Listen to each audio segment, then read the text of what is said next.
Involute of a circle. इस video में हम चर्चा करेंगे कि सर्कल का इन्वॉल्यूट कैसे बनाया जाता है। ड्रॉ करने से पहले हम यह समझेंगे कि सर्कल के इन्वॉल्यूट का क्या अर्थ है। इन्वॉल्यूट वो कर्व है जिसे स्ट्रिंग के अंत पॉइंट द्वारा ट्रेस किया जाता है जब यह एक सर्कल से खुद को खोल देता है। दूसरे शब्दों में, मान लीजिए कि एक सर्कल है जिस पर एक डोरी को लपेटा हुआ है और इस डोरी की लंबाई इसकी सर्कमफ्रेंस के बिल्कुल बराबर है। जब मैं इस डोरी को सर्कल से खोलने की कोशिश करता हूं, तो इस डोरी के एंड पॉइंट द्वारा खोलते समय लिया गया रास्ता उस सर्कल का इन्वॉल्यूट कहलाता है। यहां ड्रॉ करने के निर्देश दिए गए हैं। 50 मिलीमीटर डायमीटर के सर्कल का एक इन्वॉल्यूट ड्रॉ करें। इसके अलावा सर्कल के केंद्र से 100 मिलीमीटर के पॉइंट पर टैंजेंट और नॉर्मल बनाएं। इन्वॉल्यूट बनाने के लिए हमें एक सर्कल ड्रॉ करना होगा जिसका डायमीटर 50 मिलीमीटर है, इसलिए रेडियस 50 मिलीमीटर के आधे के बराबर होगी, जो कि 25 मिलीमीटर है। कागज पर एक पॉइंट अंकित करें और इस पॉइंट को O नाम दें। कंपास लें, रूलर से 25 मिलीमीटर लंबाई लें और सेंटर पॉइंट O का उपयोग करके एक सर्कल बनाएं। इसके बाद हमें इस सर्कल को 12 डिवीजनों में विभाजित करने की जरूरत है। रेफरेंस के लिए सर्कल पर हॉरिजॉन्टल और वर्टिकल डायमीटर ड्रॉ करें। इन्वॉल्यूट बनाने के लिए हम सर्कल को 12 भागों में विभाजित करेंगे। हम जितने अधिक भाग बनाएंगे, इन्वॉल्यूट उतना ही स्मूथ होगा, लेकिन इसे बनाने का समय बढ़ जाएगा। इसलिए हम इसे केवल 12 भागों में विभाजित करते हैं। 12 बराबर भाग प्राप्त करने के लिए हम जानते हैं कि पूर्ण सर्कल में 360 डिग्री होते हैं, इसलिए हम 360 को 12 से भाग देते हैं, जो 30 डिग्री देता है। प्रत्येक में 30 डिग्री के 12 सेक्टर होंगे। प्रोट्रैक्टर का उपयोग करके इस सर्कल को 12 भागों में विभाजित करें। 30 डिग्री, अगला 60 डिग्री, 90 डिग्री मार्क करें। ऐसे ही आगे बढ़ें। प्रोट्रैक्टर का प्रयोग करके इस घेरे को 12 भागों में बांट लें। अगला 120 डिग्री और 150 डिग्री। इसके बाद स्केल का उपयोग करते हुए और इस पॉइंट को रेफरेंस के रूप में लेते हुए सर्कल की सर्कमफ्रेंस से सेंटर तक की लाइन खींचें और इसे सर्कल की सर्कमफ्रेंस के दूसरी ओर तक बढ़ाएं। इसी तरह सभी पॉइंट्स के लिए करें।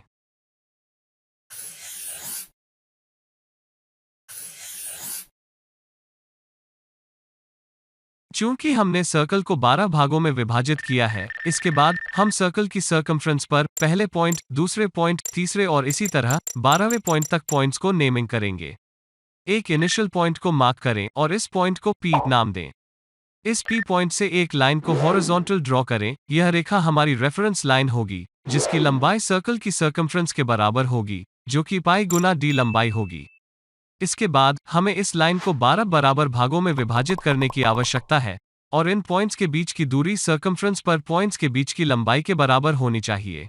ऐसा करने के लिए इस 157 मिलीमीटर को 12 से भाग दें, जो कि 13 मिलीमीटर होगा।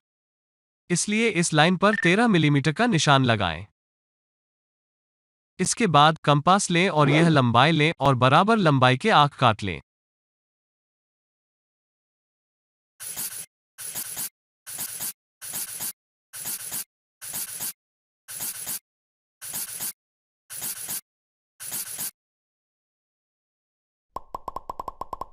इन बिंदुओं को 1, 2, 3 और इसी तरह 12 तक नेमिंग करें।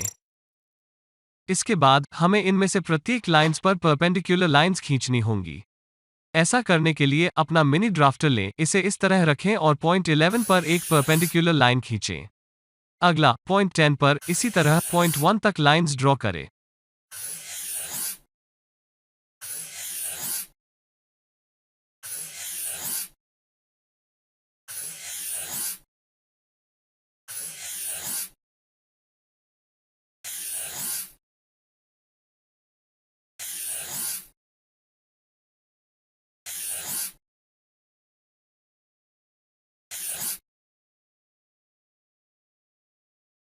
अब हमें इनमें से प्रत्येक लाइन पर स्ट्रिंग की लंबाई को मार्क करने की आवश्यकता है। कल्पना कीजिए, यदि डोरी सर्कल से खुलती है और इस लाइन तक पहुंचती है, तो इस लाइन का इंटरसेक्शन पॉइंट यहां होगा। अगला, जब यह इस लाइन पर पहुंचेगा, तो P पॉइंट यहां होगा, एंड सो ऑन।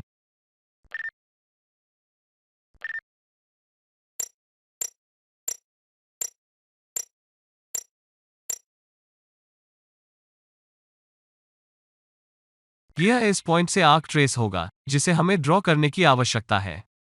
इस आर्क को खींचने के लिए हमें इन पॉइंट्स को प्राप्त करने की आवश्यकता है। कंपास लें, इस लंबाई को पॉइंट 1 डैश से P तक लें और पॉइंट 1 को सेंटर के रूप में उपयोग करके इस लाइन पर एक आर्क मार्क करें। इस पॉइंट को P1 नाम दें। नेक्स्ट, इस पॉइंट 2 डैश से P तक की लंबाई लें और पॉइंट 2 को सेंटर के रूप में उपयोग करके इस लाइन पर एक आर्क मार्क करें।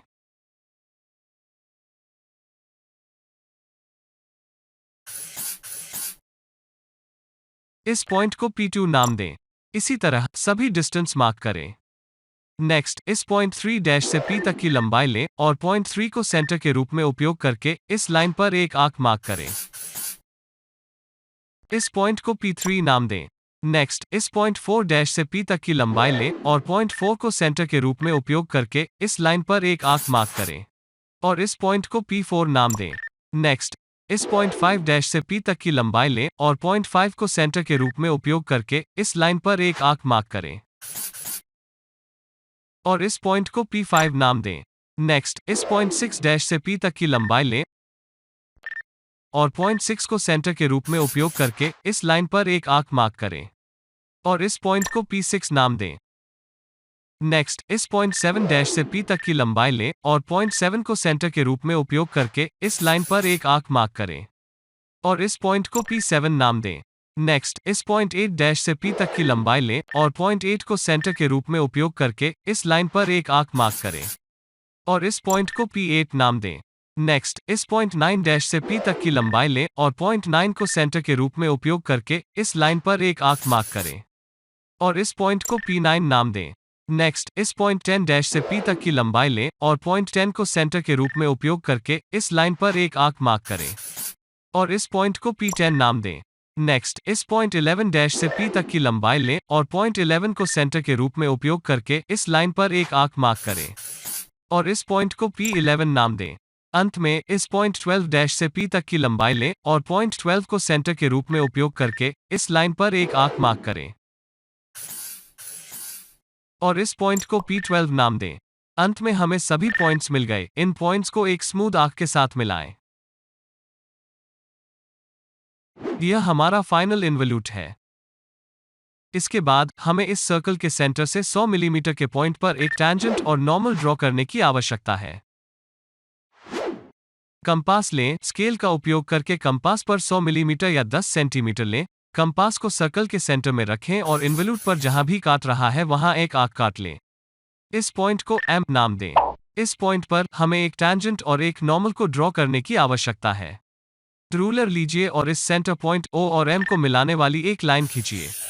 इस लंबाई को 2 हिस्सों में डिवाइड करें। हम पहले से ही जानते हैं कि यह लंबाई 10 सेंटीमीटर का आधा है, जो 5 सेंटीमीटर होगा। 5 सेंटीमीटर पर एक पॉइंट मार्क करें। इस पॉइंट को O1 नाम दें। इसके बाद कंपास लें, इस O1 और M के बीच की लंबाई लें, जो कि 5 सेंटीमीटर है। O1 को केंद्र मानकर M पॉइंट से इस सर्कल की सर्कमफ्रेंस तक एक आर्क ड्रॉ करें। इस पॉइंट को N नाम दें। इस N पॉइंट को एक रूलर का उपयोग करके M से जोड़ दें। यह लाइन NM इन्वोल्यूट से नॉर्मल है। इसके बाद इस नॉर्मल पर परपेंडिकुलर लाइन ड्रॉ करें, जो हमारा टैंजेंट होगा। प्रोट्रैक्टर लें और इस पॉइंट M पर रखें। नॉर्मल से 90 डिग्री पर पॉइंट मार्क करें और पॉइंट M से गुजरने वाली एक लाइन ड्रॉ करें। यह हमारा टैंजेंट है। मुझे आशा है कि आप समझ गए होंगे कि सर्कल का इन्वोल्यूट कैसे बनाया जाता है। अगर आपको यह वीडियो पसंद आए तो लाइक बटन पर क्लिक करें और अगर आप मेरे चैनल ADTW लर्न पर नए हैं तो सब्सक्राइब बटन पर क्लिक करें और मेरे सभी नवीनतम वीडियो प्राप्त करने के लिए सभी नोटिफिकेशंस को ऑन करें।